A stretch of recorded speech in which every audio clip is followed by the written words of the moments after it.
നിങ്ങൾ കേട്ടുകൊണ്ടിരിക്കുന്നത് റേഡിയോ മാറ്റുലി 90.4. അക്ഷരങ്ങളിൽ എന്റെ നാട് ഏഴാമതോടം.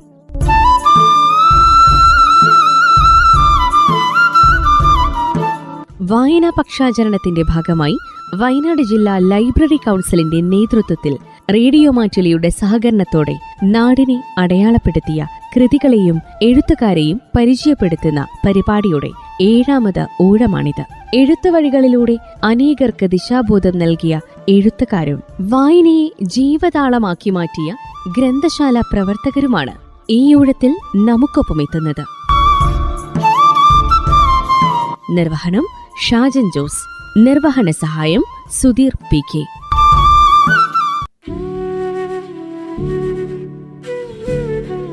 ഇന്ന് വൈക്കം മുഹമ്മദ് ബഷീർ ഓർമ്മദിനം. 1994 ജൂലൈ 5 അദ്ദേഹം ഇകലോകവാസം വെടിയുന്നിടത്ത് ഒരു വലിയ സാമ്രാജ്യത്തിൻ്റെ സുൽത്താനായിരുന്നു. 8.5 പതിറ്റാണ്ടിനപ്പുറം നീണ്ട ജീവിതയാത്രയിൽ നാട്ടുഭാഷയുടെ, ചിരിയുടെ, ചിന്തയുടെ, മനുഷ്യസ്നേഹത്തെ സുൽത്താനായി അടക്കി വാണ അദ്ദേഹം പിന്നീട് 3 പതിറ്റാണ്ട് കാലവും ഇവിടെ തന്നെയുണ്ട്. മാനവസ്നേഹത്തിൻ്റെ ഉദാത്ത മാതൃകയായി മൂർച്ചയേറിയ അക്ഷരങ്ങളാൽ നർമ്മഭാഷയിൽ സാമൂഹ്യ വിമർശനങ്ങളെ അവതരിപ്പിച്ച എഴുത്തുകാരൻ. സ്വാതന്ത്ര്യ സമര സേനാനിയായി രാജ്യത്താകമാനം സഞ്ചരിച്ച ഇദ്ദേഹം യാത്രയിൽ കണ്ട കാഴ്ചകൾ അനുഭവങ്ങളാക്കി അവതരിപ്പിച്ചപ്പോൾ വായനക്കാരൻ അവയെ ഇരുകൈയും നീട്ടി സ്വീകരിച്ചു.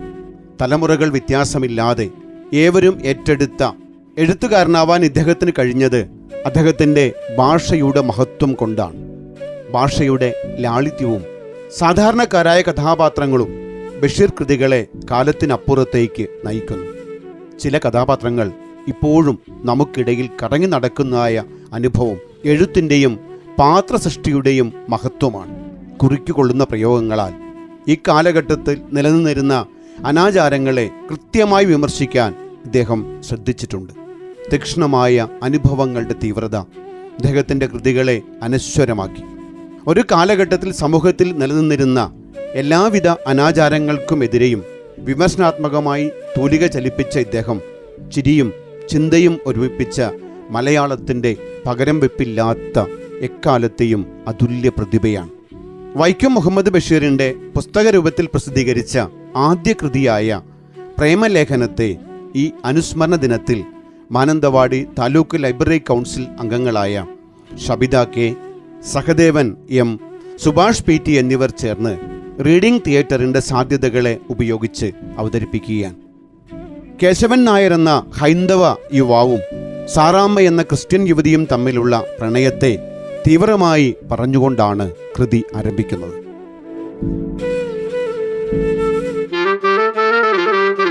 പ്രിയപ്പെട്ട സാറാമ്മ, ജീവിതം യൗവനതീക്ഷ്ണവും ഹൃദയം പ്രേമസുരഭിലവുമായിരിക്കുന്ന ഈ അസുലഭ കാലഘട്ടത്തെ എൻ്റെ പ്രിയ സുഹൃത്ത് എങ്ങനെ വിനിയോഗിക്കുന്നു?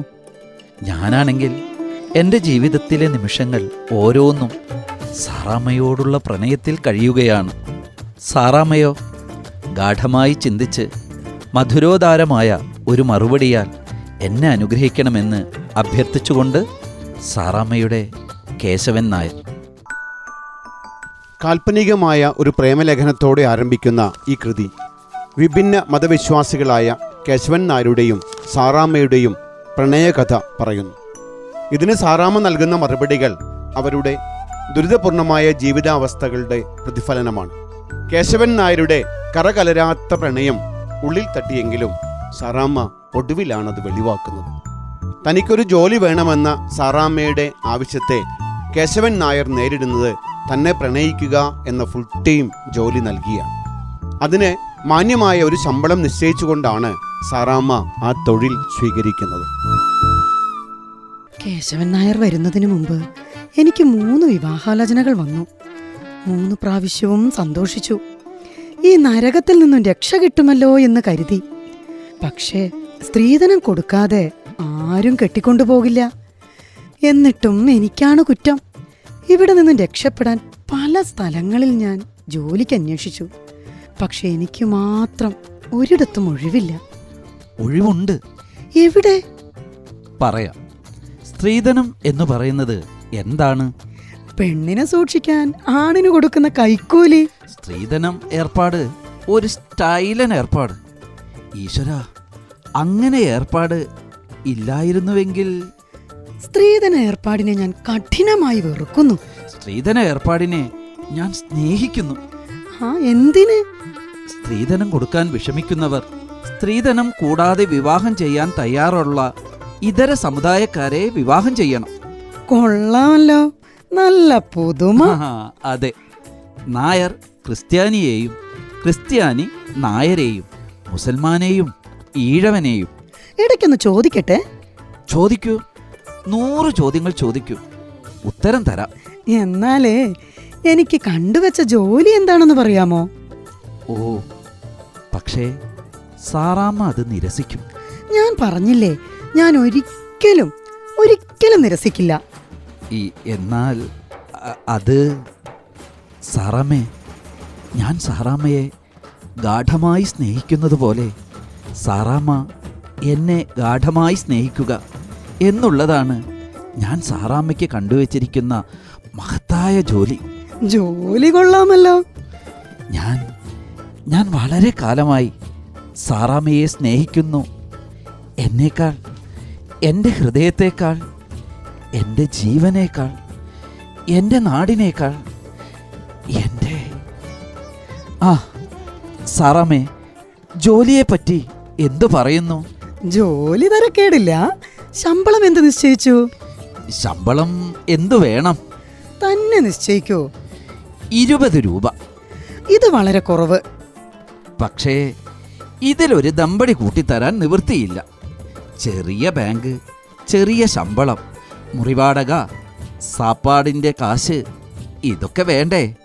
സാറാമ്മയുടെ ജോലിയിൽ വല്ല ക്ലേശവുമുണ്ടോ? ചുമ്മാ അങ്ങ് ഇരുന്നും കിടന്നും നടന്നുമൊക്കെ സ്നേഹിച്ചാൽ പോരെ? ഒന്ന് ആലോചിച്ചു നോക്കണം. ജോലി കടുപ്പമുള്ളതാണ്. ഭവാന് 24 മണിക്കൂറിൽ 9 മണിക്കൂർ മാത്രമേ ജോലിയുള്ളൂ. 15 മണിക്കൂറും തനി വിശ്രമമല്ലേ? എൻ്റെ ജോലിയോ ഒരു നിമിഷം പോലും വിശ്രമമില്ല. രാവും പകലും ഊണിലും ഉറക്കത്തിലും കേശവൻ നായരെ പറ്റി ഓർക്കണം. വേണ്ടേ? കേശവൻ നായർ കരയുമ്പോൾ ഞാനും കരയണം, ചിരിക്കുമ്പോൾ ഞാനും ചിരിക്കണം, ഉണ്ണുമ്പോൾ ഞാൻ ഉണ്ണാതിരിക്കണം, ഉറങ്ങുമ്പോൾ ഞാൻ ഉണർന്നിരുന്ന് കേശവൻ നായരെ സ്നേഹിക്കണം. അപ്പോൾ എനിക്ക് തരുന്ന ജോലി സ്ഥിരമോ ടെമ്പററിയോ? സ്ഥിരം, ശാശ്വതം, അനന്തം. ഓ, നല്ലത്. അപ്പോൾ ബഹുമാനപ്പെട്ട കേശവൻ നായർ ഡിം ആയാലും എനിക്ക് ജോലിയുണ്ടല്ലോ. സാറാമ്മയുടെ പ്രണയം നിഷിദ്ധമായാൽ തന്റെ ജീവിതം താൻ ഇല്ലാതാക്കുമെന്ന് കേശവൻ നായർ ചിന്തിക്കുന്നുണ്ട്.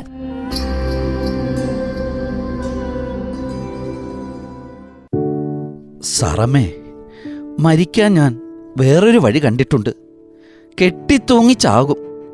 കാലിൽ വലിയ കടലാസ് എഴുതി തൂക്കിയിട്ടിരിക്കും.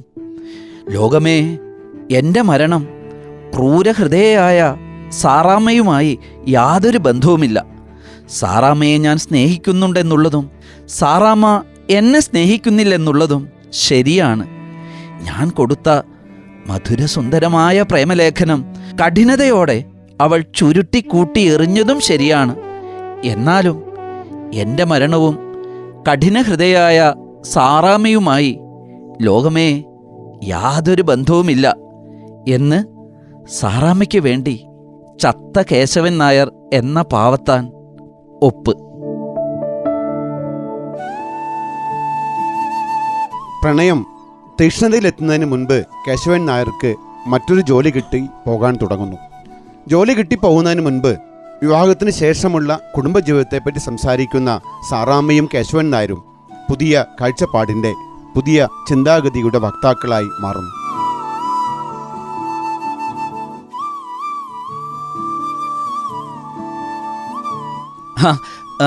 സാറാമ്മേ, എനിക്ക് നല്ലൊരു ജോലി കിട്ടി.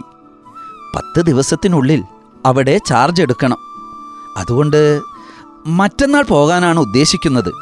അതനുസരിച്ച് ബാങ്കിലെ ജോലിയും ഞാൻ രാജിവെച്ചു. അപ്പോ പോവാൻ തീർച്ചയാക്കി? എന്ത് ചോദ്യമാണിത്? ഞാൻ ഇപ്പോഴും അങ്ങയുടെ പ്രേമഭാജനമാണോ? പിന്നല്ലാതെ. എനിക്ക് വേണ്ടി മരണം വരിക്കാൻ തയ്യാറാണോ? അതെ, സത്യായിട്ടും? സത്യമായിട്ടും. ഇപ്പോൾ മരിച്ചു കാണിക്കണമെന്നില്ല. ഞാൻ പറഞ്ഞാൽ ജോലിക്ക് പോകാതിരിക്കുമോ? ആ, ജോലിയില്ലെങ്കിൽ വാടക, ഉണ്ണാനും ഉടുക്കാനും കാശ് വേണ്ടേ? ഞാൻ പോവുകയാണ്. സാറാമ്മേ, ഒന്ന് പറയാനുണ്ട്. പ്രേമത്തെപ്പറ്റി സുന്ദരമായതും പുതുതു വല്ലതും പറയാനാണെങ്കിൽ ഞാനത് കേട്ടു മടുത്തു. ചപ്ലാച്ചി സാധനമാണ് ഈ പ്രേമം. സാറാമ്മ എൻ്റെ കൂടെ വരണം. എനിക്കവിടെ പോയി ഒറ്റയ്ക്ക് താമസിക്കാൻ വയ്യ. ഭയമാണോ? അല്ല, ഞാൻ സാറാമ്മയെ സ്നേഹി ഇത് 109 തവണ പറഞ്ഞിട്ടുള്ളതല്ലേ? സ്നേഹവും പ്രേമവും എന്നൊക്കെ പറയുന്നത് ഒരുമാതിരി നിലാവെളിച്ചം പോലെയാണ്. മധുരസുന്ദര സുരഭിലമായ നിലാവെളിച്ചമാകുന്നു പ്രേമം. മധുരസുന്ദര സുരഭിലമായ നിലാവെളിച്ചം, അതാണല്ലോ സ്ത്രീകളുടെ തലയ്ക്കകത്തുണ്ടെന്ന് പറയുന്നത്.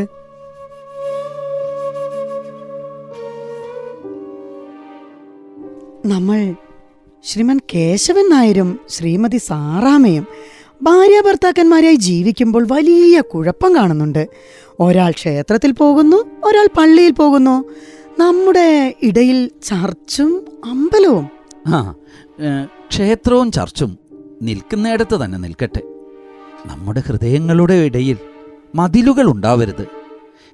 ക്ഷമ, സഹാനുഭൂതി, കാരുണ്യം ഇവ മറക്കരുത്. തിരിഞ്ഞോ? തിരിഞ്ഞു. സംശയങ്ങൾ വേറെയുണ്ട്. നാണം തോന്നുന്നു. നമുക്ക് കുഞ്ഞുങ്ങളുണ്ടാവില്ലേ? അവർ ഏത് ജാതിയായിരിക്കും? ഹിന്ദുവായി വളർത്താൻ എനിക്കിഷ്ടമല്ല. ക്രിസ്ത്യാനിയായി വളർത്താൻ എൻ്റെ ഭർത്താവിനും ഇഷ്ടമല്ല. സാറാമ്മേ, നമുക്കവരെ ഒരു മതത്തിലും വളർത്തണ്ട. അവരങ്ങനെ നിർമ്മതരായി വളരട്ടെ.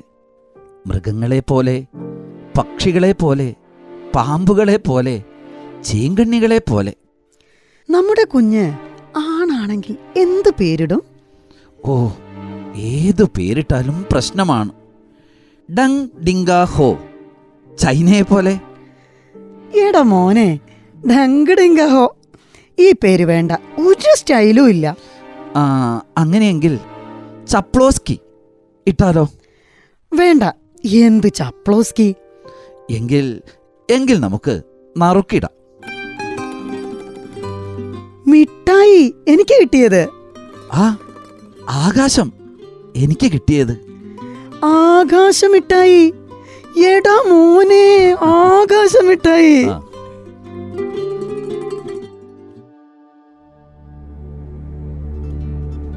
പ്രിയപ്പെട്ട അപ്പച്ചനും ബഹുമാനപ്പെട്ട ചിറ്റമ്മയും കൂടി വായിച്ചറിയുവാൻ സാറാമ്മ എഴുതുന്നതെന്തെന്നാൽ, ജീവിതം യൗവന തീക്ഷ്ണവും ഹൃദയം പ്രേമസുരഭിലവുമായിരിക്കുന്ന ഈ അസുലഭഘട്ടത്തിൽ എനിക്ക് മാസം തോറും വളരെ വലിയ ശമ്പളം കിട്ടുന്ന ഒരു ജോലി കിട്ടിയിരിക്കുന്നതിനാൽ ജോലിസ്ഥലത്തു പോകുന്നു.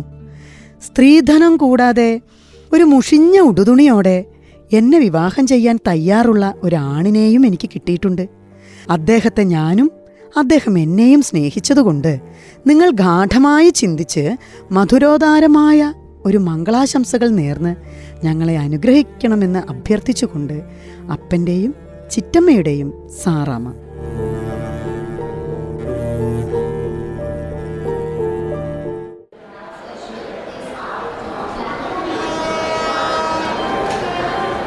സാറാമ്മയും കേശവൻ നായരും ഓട്ടോയിൽ റെയിൽവേ സ്റ്റേഷനിൽ എത്തി. ഞാൻ പോന്നിട്ടുണ്ടെന്ന് എങ്ങനെ അറിഞ്ഞു? ദിവ്യജ്ഞാനം, ആണിന്റെ സുന്ദരൻ ബുദ്ധി. ആണിന്റെ കണാപ്പി ബുദ്ധി.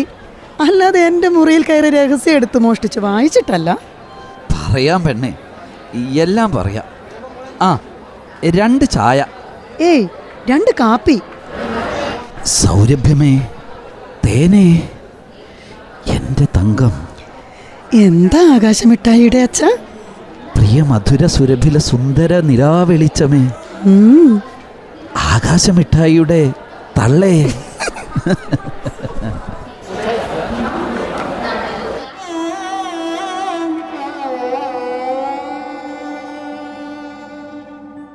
കേശവൻ നായർ സാറാമ്മയെ എടി എന്ന് വിളിക്കുമ്പോൾ മിസ്റ്റർ കേശവൻ നായർ എന്ന് സാറാമ്മ മറുപടി വിളിക്കുന്നു. കേശവൻ നായരുടെ പ്രണയസങ്കല്പത്തെ കീഴ്മേൽ മറിച്ച ഒരു പ്രണയിനിയാവുന്നു സാറാമ്മ. പ്രണയമെന്നത് പരസ്പര സ്നേഹത്തിൽ അധിഷ്ഠിതമായ സമഭാവന പുലർത്തുന്ന വ്യക്തിത്വം കാത്തുസൂക്ഷിക്കേണ്ട വ്യവസ്ഥിതി കൂടിയാണെന്നും യഥാർത്ഥ സ്നേഹമെന്നത് സ്ത്രീയുടെ അവകാശമാണെന്ന ദർശനവും ഈ കൃതി മുന്നോട്ടു വയ്ക്കുന്നു.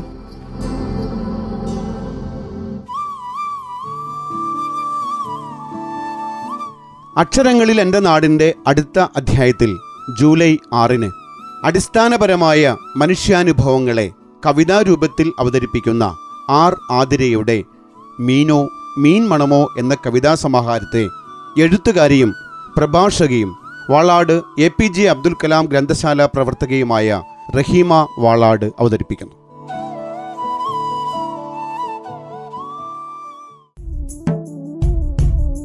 അക്ഷരങ്ങളിൽ എൻ്റെ നാട് 7-ാമതൂഴം.